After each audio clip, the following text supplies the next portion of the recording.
So, February 2020, that's when it all started. This journey, this roller coaster of fatherhood, but in a totally different sense, something that I've never experienced before, and just opened my eyes to a lot of things. So, take you to the beginning. Me and Chinelo, my wife, we were on our way preparing to go and visit a friend, Richard. We haven't seen each other a while, so we decided, we're going to go and see him. And at this point, she's just over 6 months pregnant.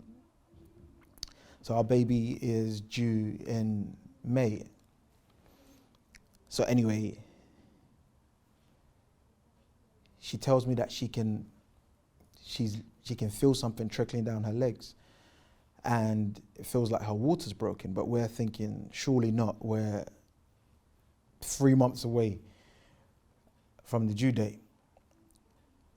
All right. So the first thing she does, she calls her brother, who's a doctor, and then he sort of advises us to get to the A&E straight away. And so now it's all stations panicking in regards to what could this mean.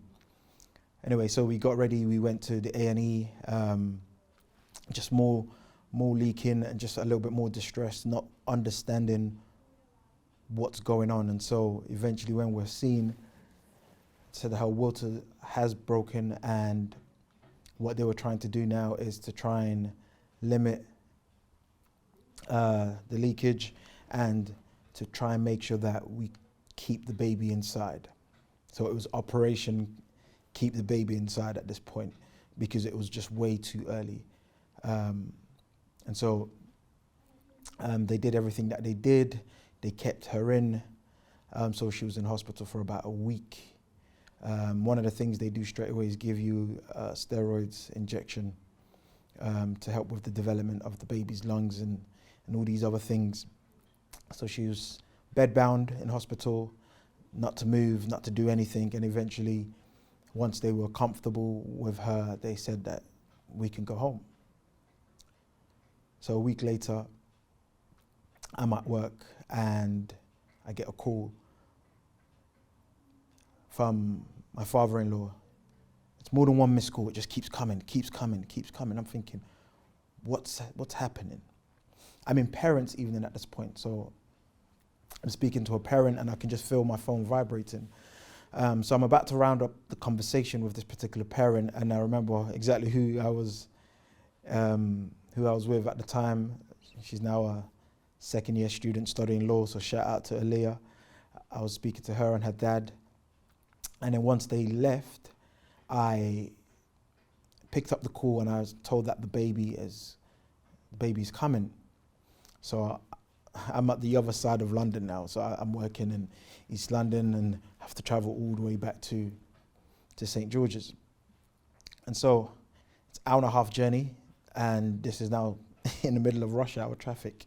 So speaking to my wife, and she's like, just get her as soon as you can. And I guess long story short, I never made it there, so I missed the birth of my second daughter. But now it was my understanding, what does this mean when you now have a baby that's premature, born at 26 weeks?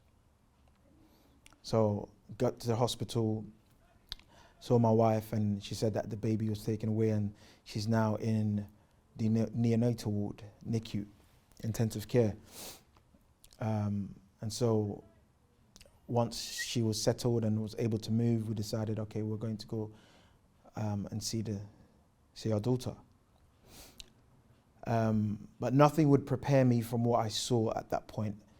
When we walked in, all these incubators, all these beeps and sophisticated, high-tech, high-level machinery sort of plugged into all of these small human beings who are a bit early into their journey into this life.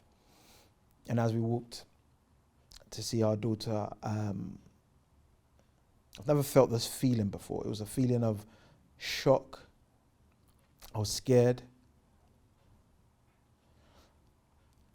She was so fragile. She looked so small. She only weighed 835 grams. I think she was just at the size of my palm. And I remember just having to walk away from the incubator, give myself a minute to sort of compose myself, and then walk back, and just kept staring and just kept looking. In one sense, thanking God that she's breathing and alive, but at the same time understanding the challenges that we're about to face over the next what we thought would be 3 months, but that's a whole different story.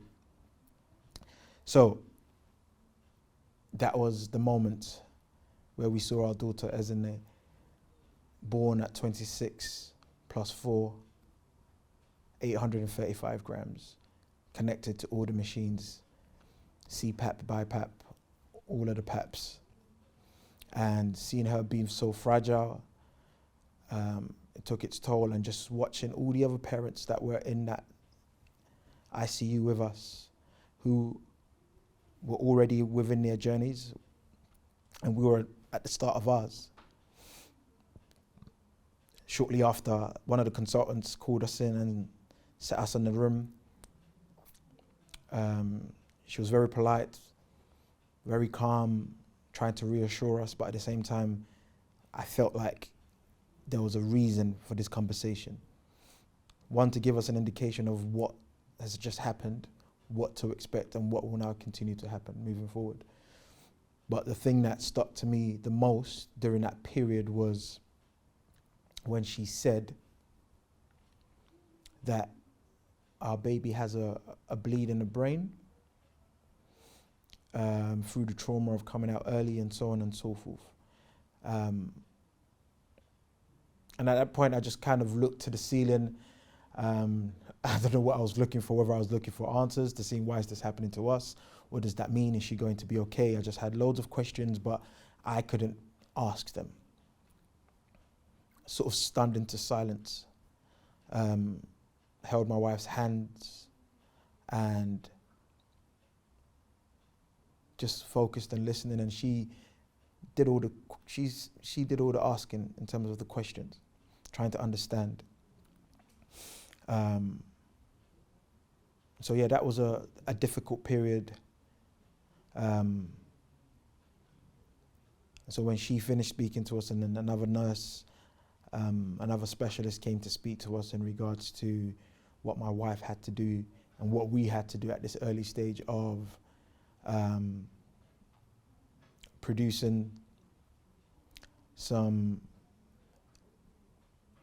food or milk for the baby. So this is sort of hand expressing initially, and then when we get to the point where there's a bit of better flow for the breast, and then she can eventually use the pump. But this was a 2-person job in regards to sort of hand expressing to make sure that we've got the milk needed for the baby's nutrition, which will be fed to her through tubes and so on and so forth.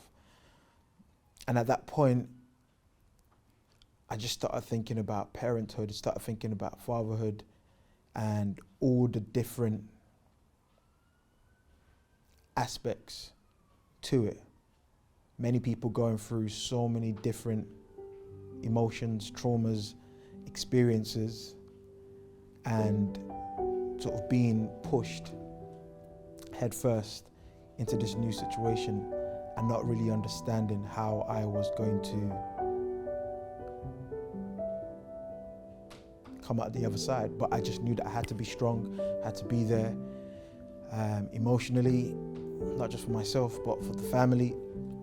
And so, yeah, our journey began as parents of a preterm baby in